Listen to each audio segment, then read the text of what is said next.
Assalamualaikum warahmatullahi wabarakatuh. Perkenalkan, nama saya Angelin dari mata kuliah Kewarganegaraan 4KA1.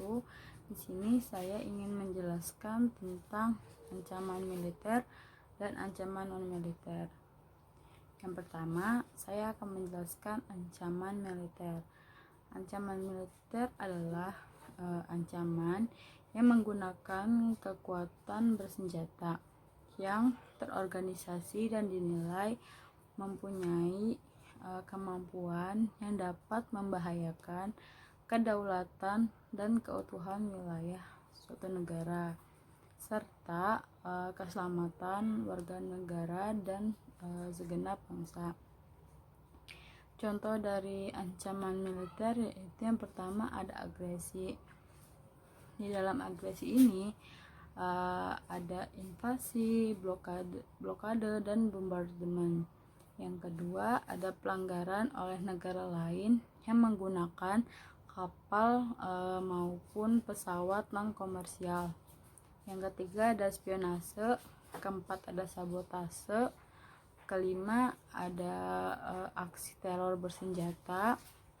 Keenam pemberontakan yang menggunakan senjata. Yang ketujuh ada perang saudara yang menggunakan senjata. Komponen untuk menghadapi ancaman militer yaitu adalah Tentara Nasional Indonesia atau TNI. Yang kedua, saya akan menjelaskan tentang ancaman non-militer. Ancaman non-militer adalah ancaman yang tidak menggunakan kekuatan bersenjata, namun dapat membahayakan kedaulatan dan keutuhan wilayah suatu negara dan segenap bangsa. Contoh dari non-militer itu yang pertama ada perdagangan dan penyalahgunaan narkoba. Yang kedua itu ada kegiatan imigrasi gelap atau ilegal. Yang ketiga ada penangkapan ikan secara ilegal. Yang keempat ada korupsi, kolusi dan nepotisme atau KKN.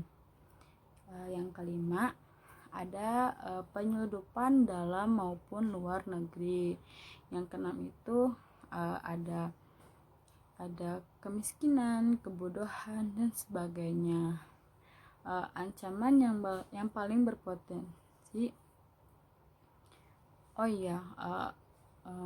komponen untuk menghadapi ancaman non-militer itu adalah lembaga di luar lembaga pertahanan seperti Polri, DPR, KPK dan sebagainya. Nah, dari dua ancaman ini yang paling berpotensi terhadap kelangsungan hidup bangsa dan bernegara itu menurut saya memang dua ancaman ini berpotensi, tapi yang sangat berpotensi itu menurut saya adalah ancaman non-militer. Karena saat ini banyak sekali terjadi kasus-kasus mengenai ancaman non-militer seperti penyalahgunaan dan perdagangan narkoba dari berbagai kalangan. Banyak terjadi kasus seperti public figure, masyarakat biasa, bahkan sampai pejabat pun ada yang menggunakan menyalahgunakan narkoba. Yang kedua, imigrasi gelap.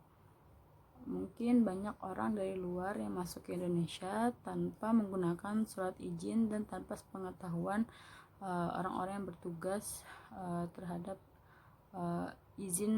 perizinan imigrasi, sehingga orang-orang yang datang itu dianggap ilegal. Yang ketiga ada penangkapan ikan secara ilegal. Banyak kapal-kapal asing yang datang ke Indonesia untuk menangkap ikan yang ada di Indonesia. Nah, yang keempat itu ada korupsi. Korupsi banyak banget terjadi di Indonesia dari berbagai kalangan, bahkan sampai lembaga pejabat pun banyak yang melakukan korupsi. Dan kemiskinan, kebodohan itu memang sudah banyak di Indonesia ya. banyak orang yang masih tinggal dan tidak mempunyai rumah. Banyak tinggal di kruk kosong, di pinggir jalan, bahkan di kolong jembatan pun mereka masih banyak yang tinggal di situ, tidak memiliki rumah tempat tinggal. Banyak yang tidak bersekolah sehingga menimbulkan kebodohan. Anak-anak di Indonesia ini banyak yang tidak bersekolah karena alasannya mereka tidak memiliki biaya, sehingga mereka pun tidak sekolah dan akhirnya mereka menjadi bodoh. Itu saja yang dapat saya sampaikan mengenai ancaman militer dan ancaman non-militer. Mohon maaf bila banyak perkataan yang kurang atau tidak berkenan. Terima kasih.